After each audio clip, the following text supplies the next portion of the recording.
Je débute.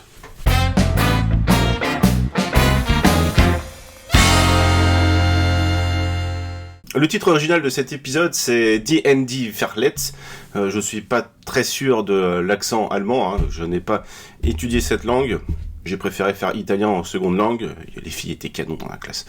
Dans une interview, Chris Carter avait révélé que le titre en fait était une petite blague de la part de Morgan et James Wong pour se moquer gentiment de David Duchovny qui trouvait souvent que les titres écrits par notre duo étaient souvent extrêmement simplistes. Donc voilà, ils se sont vengés avec ce titre allemand.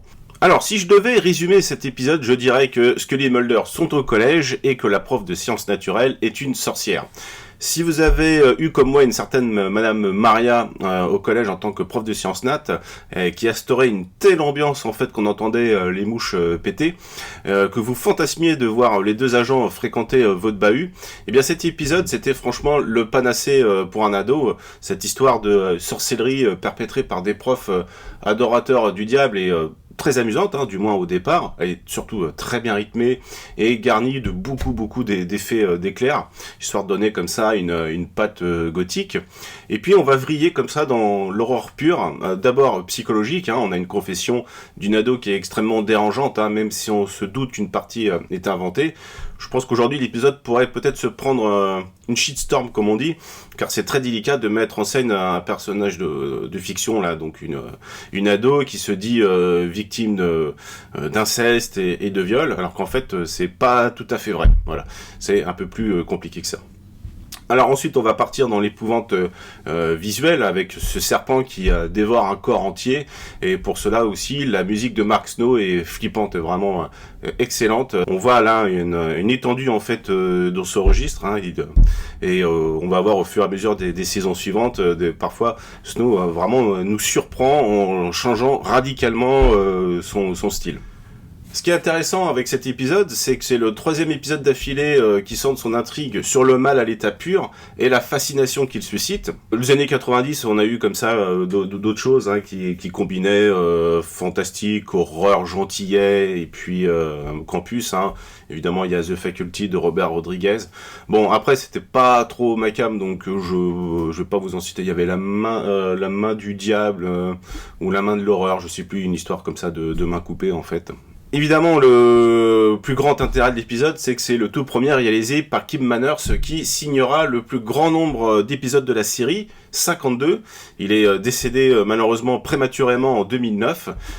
Le souvenir de son commentaire audio pour l'épisode final de la série, à l'époque en fait, donc pour la saison 9, et qui était extrêmement émouvant en fait. On sentait qu'il se retenait pour ne pas fondre en larmes, tant on sentait son attachement pour la saga et l'équipe.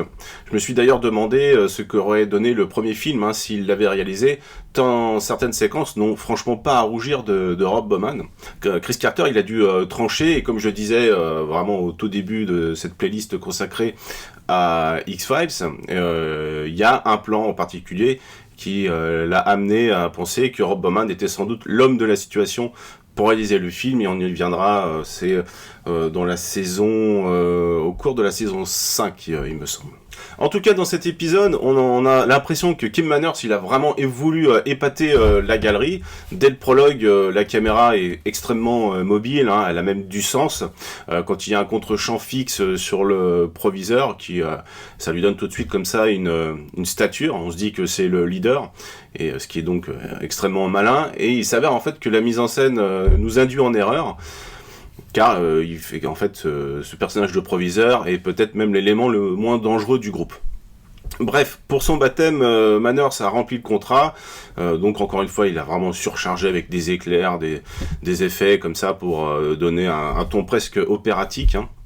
C'est aussi extrêmement bien joué, peut-être que c'est un peu trop appuyé pour la gamine, la fameuse séquence de confession, mais il est malin Manners d'ailleurs, parce que sa caméra va bouger comme ça derrière les agents qui sont au premier plan, donc parfois on ne voit pas le visage de la petite, et on voit pas donc ses larmes forcées. Pour l'anecdote, à la fin de l'épisode, le message d'adieu laissé sur le tableau, c'est un clin d'œil de Glenn Morgan et James Wong, qui quittent un temps la série pour se consacrer à Space 2063. La série va tellement se ramasser, qu'ils reviendront j'ai envie de dire, la queue entre les jambes au cours de la saison 4. Donc les moments forts pour cet épisode, il y en a plusieurs. Je dirais que la scène de dissection, par exemple, dans laquelle un cœur se remet à battre, c'est absolument imparable. Le serpent contrôlé à distance par la sorcière, il est très bien lui aussi. Ça me rappelle un peu le serpent Nagui dans Harry Potter. C'est Nagui. Je sais, mais moi je dis Nagui.